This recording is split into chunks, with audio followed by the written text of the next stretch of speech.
Hello नमस्कार। स्वागत है आप सभी का YouTube चैनल गाथा विद सुनील पर। आपने अगर अभी तक गाथा विद सुनील को सब्सक्राइब नहीं कर रखा है तो कृपया सब्सक्राइब करिए गाथा विद सुनील को। भगवान नारायण के वाहन श्री गरुण जी एक बार काकभूषुंड जी के पास गए और उनको प्रणाम किया और कहने लगे कि हे काकभूषुंड जी, एक बात मेरे मन में खटक रही है कि आप तो सर्वज्ञ हैं, माया से परे हैं, ज्ञान वैराग्य के धाम हैं और श्री रघुनाथ जी के दास हैं, फिर आपने यह काक यानी कौवे का शरीर किस कारण प्राप्त किया?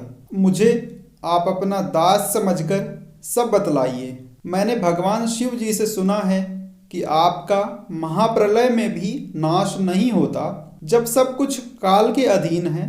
फिर आपके आश्रम में आते ही मेरा मोह भ्रम भाग गया है, इसका रहस्य क्या है? यह सब बतलाने की कृपा करें। गरुण जी की यह बात सुनकर काकभूषुंड जी कहने लगे कि हे पक्षीराज, आपके सुंदर प्रश्नों को सुनकर मुझे अपने पूर्व जन्मों की याद आ गई है। मैं उन्हें सुनाता हूँ, आप सुने।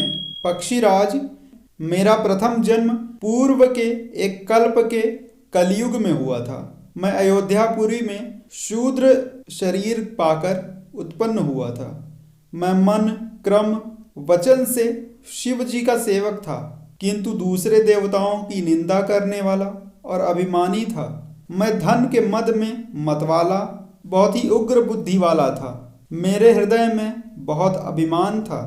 मैं श्री रघुनाथ जी की राजधानी में रहता था, परंतु उनकी महिमा को नहीं समझ पाया। हे पक्षीराज, इस प्रकार मैं उस कलिकाल में बहुत वर्षों तक अयोध्या में रहा। एक बार वहां अकाल पड़ा तो मैं अपने इष्ट देव महाकालेश्वर के निवास स्थान उज्जैन में चला गया।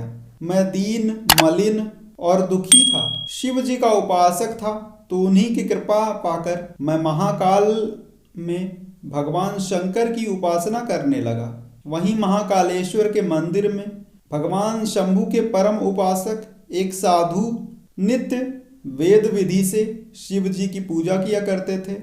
हे पक्षीराज, उन्हें शिव की सेवा के अतिरिक्त कोई काम था ही नहीं।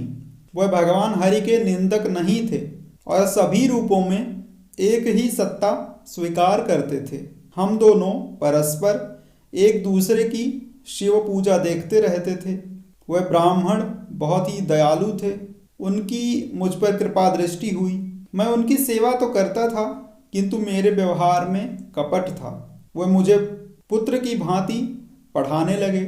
उन परम साधु विप्रवर ने कृपा करके मुझे शिव मंत्र प्रदान किया। हे पक्षीराज, मेरी शिक्षा भूमि, दीक्षा भूमि उज्जैन रही है। गुरु जी ने मुझे शांभवी शिक्षा दी थी और मंत्र जपने की सारी विधि भी बतला दी थी। उनके आदेश पर मैंने महाकाल के मंदिर में मंत्र जपना प्रारंभ किया, किंतु पक्षीराज, मैं बहुत मलिन बुद्धि वाला था। इससे मेरे हृदय का अभिमान और अधिक बढ़ गया। मोहवश मैं हरि भक्तों को तथा ब्राह्मणों को देखकर जल उठता था, विष्णु रूप से द्रोह करता था। मेरे गुरुजी मेरा आचरण देखकर बहुत दुखी थे। वे मुझे बार बार समझाते, किंतु मैं कुछ नहीं समझता, उल्टे क्रोध करने लगता। मुझे लगने लगा था कि मेरे जैसा शिव भक्त और कोई है ही नहीं। मैं गुरु से भी बढ़ गया हूँ। मेरा अहंकार बढ़ गया। एक बार मेरे गुरु ने बड़े प्रेम से मुझे अपने पास बुलाया और बहुत प्रकार की नीति बतलाई और कहा कि हे वत्स, हरि से द्रोह न करो। शिव सेवा से जो मिलता है उसी से तुम द्रोह करने लगे हो। तुम्हारे इष्ट देव शिव भगवान श्री राम से अनन्य प्रेम करते हैं और उनसे तुम द्रोह करते हो।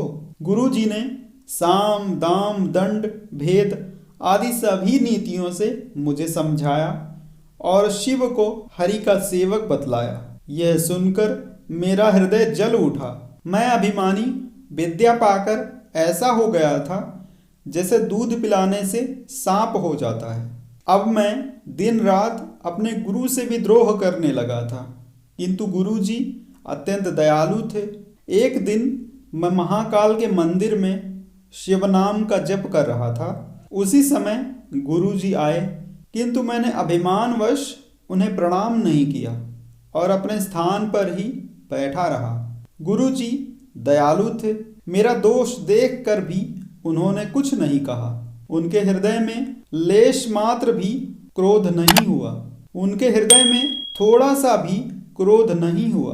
परंतु गुरु का अपमान बहुत बड़ा पाप है, अतः भगवान शंकर इसे नहीं सह सके और मंदिर से आकाशवाणी हुई कि हे मूर्ख अभिमानी, तुम्हारे गुरु अत्यंत दयालु हैं, ज्ञानी हैं, जिस कारण उन्हें क्रोध नहीं हुआ।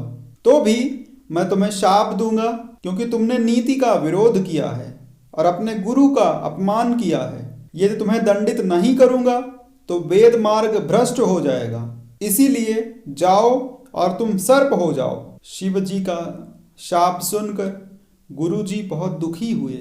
उन्होंने मेरे उद्धार के लिए अनेक प्रकार से भगवान की स्तुति की। फिर पुनः आकाशवाणी हुई कि वर मांगो। तब मेरे गुरुजी ने कहा कि हे नाथ, इसे शाप से शीघ्र ही मुक्ति प्रदान करें। ऐसा ही होगा। पुनः आकाशवाणी हुई, हे पक्षीराज, काल की प्रेरणा पाकर मैं विंध्याचल जाकर सर्प हुआ। कुछ समय बाद मैंने वह शरीर त्याग दिया। इसी प्रकार मैंने बहुत से शरीर धारण किए और छोड़े, किंतु भगवान शिव की कृपा से मेरा ज्ञान बना रहा। अंत में मानव रूप में मेरा जन्म हुआ। तब मैं रघुनाथ जी की भक्ति में रत रहता और भजन करने वन में चला गया।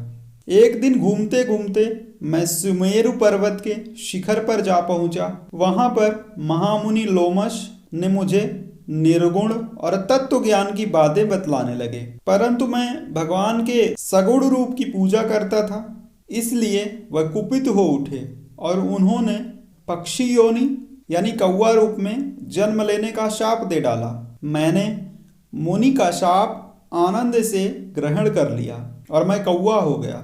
मुनि भी मेरी निर्विकारता की स्थिति देखकर अत्यंत प्रसन्न हुए। तब उन्होंने मुझे राम मंत्र की दीक्षा दी, श्री रामचरित की पावन कथा सुनाई, राम भक्ति का आशीर्वाद दिया। हे गरुण जी, मैं प्रसन्न मन से उन्हें प्रणाम करके इस आश्रम में चला आया। मुझे यहाँ निवास करते हुए 27 कल्प व्यतीत हो गए हैं। मुझे पक्षी योनि में राम भक्ति मिली है और मेरे सभी संदेह दूर हो गए हैं। काकभूषुंड जी के ऐसे प्रिय वचनों को सुनकर गरुण जी बहुत हर्षित हो उठे और उनके हृदय में पूर्ण शांति छा गई। उम्मीद करता हूँ कि गाथा भी सुनील की ये गाथाएं आपको भी पसंद आ रही हैं। अगर पसंद आ रही हैं तो कृपया गाथा भी सुनील को सब्सक्राइब करें। धन्यवाद।